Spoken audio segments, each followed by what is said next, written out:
नमस्कार प्यारे विद्यार्थियों। कक्षा 10वीं के इस पहले अध्याय में आप सभी का स्वागत है। इतिहास के बारे में सबके मन में आशंका रहती है कि इसको याद करना बहुत मुश्किल है। हम प्रयास करेंगे इसको इस रूप में पढ़ने का कि आपको याद करने की जरूरत ना पड़े, ये आपको पढ़ते पढ़ते खुद ही याद हो जाए। आपने वीडियो देखा और आपको याद हो गया, हमारा ऐसा प्रयास रहेगा। और दूसरा, इतिहास को हम भारत के इतिहास को 3 भागों में बांटते हैं: प्राचीन भारत, मध्यकालीन भारत और आधुनिक भारत। तो जो आपका पहला चैप्टर है, इसमें संपूर्ण प्राचीन भारत को कवर किया गया है। यानी प्राचीन भारत की अलग से पुस्तक मिलती है, उतने लंबे को सिर्फ आपके एक पहले चैप्टर में समाहित किया गया है। तो चीजें संक्षेप में है और हम उन पर क्रमशः एक एक करके चर्चा करते हैं। आपके इस अध्याय का नाम है स्वर्णिम भारत, प्रारंभ से 1206 ईस्वी तक।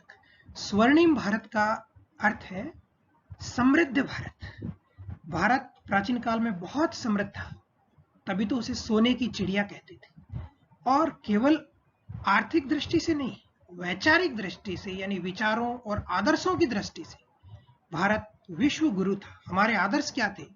वसुधैव कुटुंबकम, वसुधा यानी धरती, संपूर्ण विश्व को हम परिवार मानते थे। और हमारी प्रार्थनाएं क्या थी? सर्वे भवन्तु सुखिन, यानी सभी सुखी हो। सर्वे संतु निरामया, सभी स्वस्थ, यानी इतने उच्च आदर्श थे। इतना आर्थिक रूप से समृद्ध था। साथ ही भारतीय संस्कृति का प्रभाव विश्व के कई देशों में था। आपकी स्क्रीन पर जो भारत का नक्शा है, आप इसको देखिए।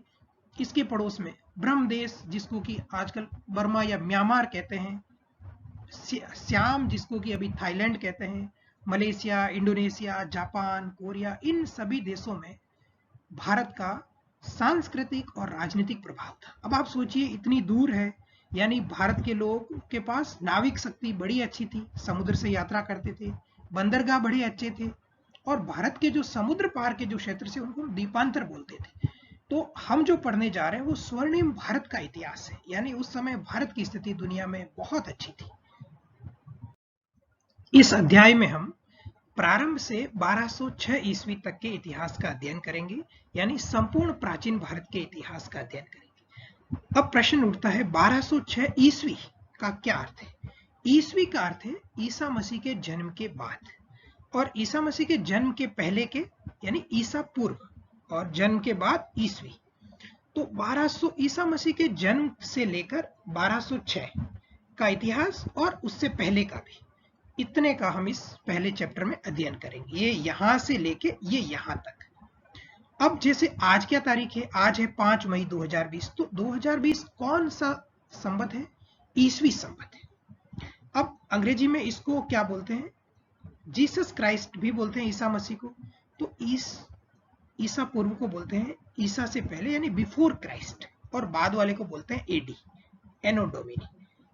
आजकल कुछ लोग विद्वान इसको धर्म से अलग करके इसको कॉमन एरा और बिफोर कॉमन एरा, तो जो ईसा मसीह से पहले है उनको बिफोर कॉमन एरा बोलते हैं, और ईसा मसीह के बाद वालों को कॉमन एरा बोलते हैं। लेकिन आपको इतना ही याद रखना है, ईसा मसीह से जो पहले है ईसा पूर्व, ईसा मसीह के जो बाद है वो ईसवी। ये हम इतिहास को टाइमलाइन की मदद से पढ़ेंगे। टाइमलाइन इतिहास को रोचक बनाएगा और हम इसका प्रयोग करते रहेंगे। इतिहास में ये भी एक देखिए आप टाइमलाइन है। आज इस चैप्टर में हमारी शुरुआत महाजनपद काल से ही है, लेकिन हल्का सा परिचय है कि जो भारत में जो जो सभ्यताएं हुई, इसमें सबसे पहली जो इतिहास में जो ज्ञात सभ्यता है वो सिंधु सरस्वती की सभ्यता या हड़प्पा की सभ्यता है। इस सभ्यता की खासियत आप इस फोटो को देखिए। स्थापत्य या नगर नियोजन इतना अच्छा था, आज से लगभग 7000 साल पहले। उसके बाद आई वैदिक सभ्यता। वेद का अर्थ ही है विश्व का ज्ञान कोश, वेद यानी ज्ञान। तो वैदिक सभ्यता आप जानते हैं, ऋग्वेद, सामवेद, यजुर्वेद, अर्थवेद। उसके बाद रामायण महाभारत कालीन सभ्यता आई, जो आदर्श या नीति ग्रंथ है। और उसके बाद आई महाजनपद कालीन सभ्यता, जिसमें कि गणतंत्र की व्यवस्था भी थी, जो कि आज हम इसमें पढ़ेंगे। और ये सभी घटनाएं ईसा मसीह के जन्म के पहले की है, ये देखिए, यानी ये सभी घटनाएं ईसा पूर्व की है। महाजनपद काल, महाजनपद काल के बारे में हम 3 चीजें ध्यान से देखेंगे कि ये कब का पीरियड है, कहां हुआ और कैसे हुआ? तो महाजनपद 600 ईस्वी पूर्व से 325 ईस्वी पूर्व, आप ध्यान दीजिए, ईस्वी पूर्व में नंबरों की काउंटिंग रिवर्स में यानी उल्टी चल रही है। क्यों? क्योंकि ये कम होती होती ईसा के जन्म तक 0 तक आएगी, उसके बाद में फिर आगे बढ़ेगी। तो 600 ईस्वी पूर्व यानी भगवान महावीर और बुद्ध के जन्म के समय से लेके 325 ईस्वी पूर्व यानी सिकंदर के आक्रमण तक के जो पीरियड है, इसको हम महाजनपद काल मानते हैं। इसकी शुरुआत कहाँ हुई? आप भारत के नक्शे में देखिए, जो गंगा घाटी का मैदान है, ये उत्तर प्रदेश, बिहार, जो ये क्षेत्र है, इस क्षेत्र में गंगा घाटी के में ये इसकी महाजनपद काल की शुरुआत हुई। क्यों हुई? सवाल है। तो क्योंकि लोहे के उपकरणों का व्यापक प्रयोग हुआ। अब गंगा घाटी के जो जंगल थे, वो उससे पहले की जो सभ्यताएं थी, जैसे ताम्र सभ्यता, तो तांबे के कुल्हाड़ी से या पत्थर की कुल्हाड़ी से इन जंगलों को काटना संभव नहीं था। जब लोहे का आविष्कार हो गया और लोहे की कुल्हाड़ी बन गई, तो लोहे की कुल्हाड़ी से इन जंगलों को काटा जाना संभव हुआ। जब जंगल कटे तो वहां पर कृषि का शुरुआत हुई, और जब वहां कृषि की शुरुआत हुई तो पर्याप्त मात्रा में अन्न का उत्पादन होने लगा। अब जब ज्यादा अन्न उत्पन्न होने लगा तो जरूरी नहीं था कि हर आदमी खाना ही ढूंढे, तो कुछ आदमियों ने कुछ और काम करना शुरू किया। जैसे किसी ने बर्तन बनाने शुरू कर दिए, जैसे कुम्हार बोलते हैं। कुछ लोगों ने लकड़ी के औजार बनाने शुरू कर दिए, जैसे सुथार। कुछ लोगों ने जूते बनाने शुरू कर दिए, कुछ लोगों ने कपड़े बनाने शुरू कर दिए। तो अलग अलग नए नए लोगों ने उद्योग शुरू कर दिए, और जब वो चीजें बनी तो उनका खरीद बिक्री यानी व्यापार भी शुरू हो गया। तो धीरे धीरे यहाँ पर नगरीय सभ्यता की शुरुआत हुई और महाजनपद की शुरुआत हुई। जन शब्द का अर्थ है लोगों का, घूमते हुए लोगों का समूह। जब मनुष्य पशुपालक था तो जनरली घूमता रहता था और अपने कच्चे आवास बनाता था। जब कृषि की आविष्कार हो गया तो वो लोग स्थायी रूप में रुक गए, क्योंकि खेती करने के लिए तो आपको रुकना पड़ेगा, फसल पकती है और खेतों की देखभाल, इन सब कारणों से। तो जब आप वहां रुक गए तो हो गए जनपद, और वही जनपद जब बड़े हो गए तो हो गए महाजनपद। अब महाजनपद काल में हमने देखा 16 महाजनपद है विभिन्न, जैसे जैन भगवती सूत्र है या बौद्ध ग्रंथ अंगुत्तर निकाय है, उनसे हमको पता चलता है कि 16 महाजनपद थे। अभी इनको आपको नाम रटने की जरूरत नहीं, आराम से पता चल जाएगा। आप देखेंगे गंगा घाटी में तो काशी, कौशल, अंग, मगध, ये शुरुआती प्रमुख थे। काशी के 3 नाम है, काशी, वाराणसी, बनारस। तो काशी की राजधानी भी थी वाराणसी। अब आप देखेंगे 2 महाजनपद ऐसे थे जिनमें गणतंत्र था, वज्जी और मल। इन पे हम आपस आगे फिर चर्चा करेंगे। इसमें से कुछ महाजनपद थे जो राजस्थान में थे, मत्स्य और सूरसेन 11 और 12 नंबर पर है। 2 थे जो दक्षिण में थे, अश्मक और अवंती। दक्षिण में मतलब यमुना नदी के दक्षिण में। और उत्तर पश्चिम में जहां आज अफगानिस्तान है, वहां थे गांधार और कम्बोज। अब बाकी बचे चेदी, वत्स, कुरु, पांचाल। ये जो है, इनको एक बार आप नक्शे में इनको देखना।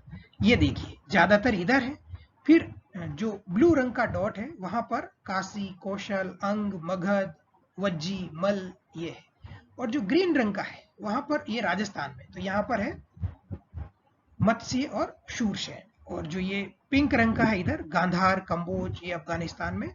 और जो ये पीले रंग का डॉट है नीचे, यहाँ पर अवंती और अश्मक।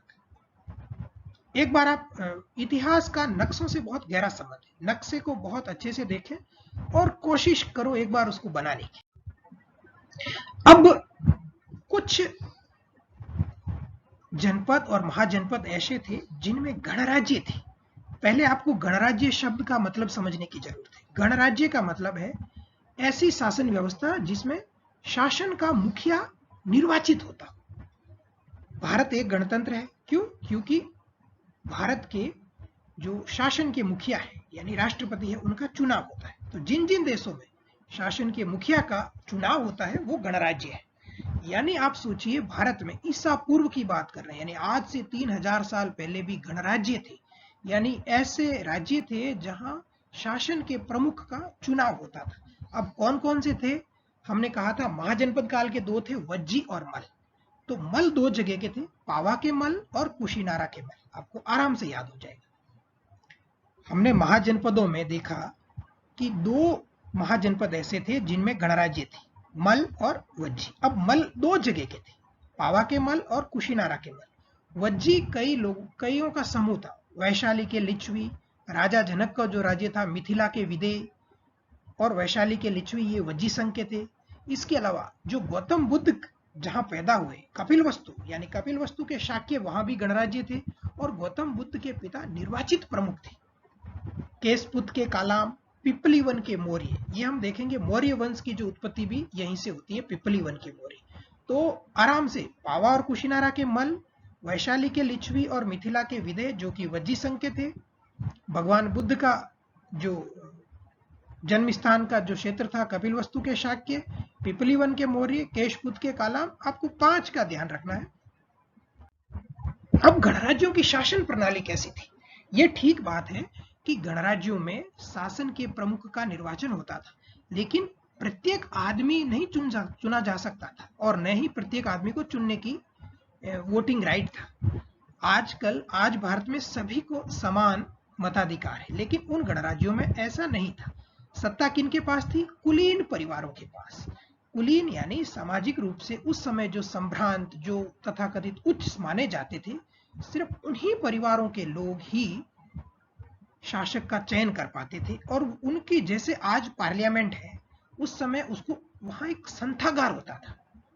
तो संथागार में जैसे आज संसद में सब विषयों पर चर्चा करते हैं, वैसे प्राचीन गणराज्यों में संथागार में विभिन्न विषयों पर विचार करते थे।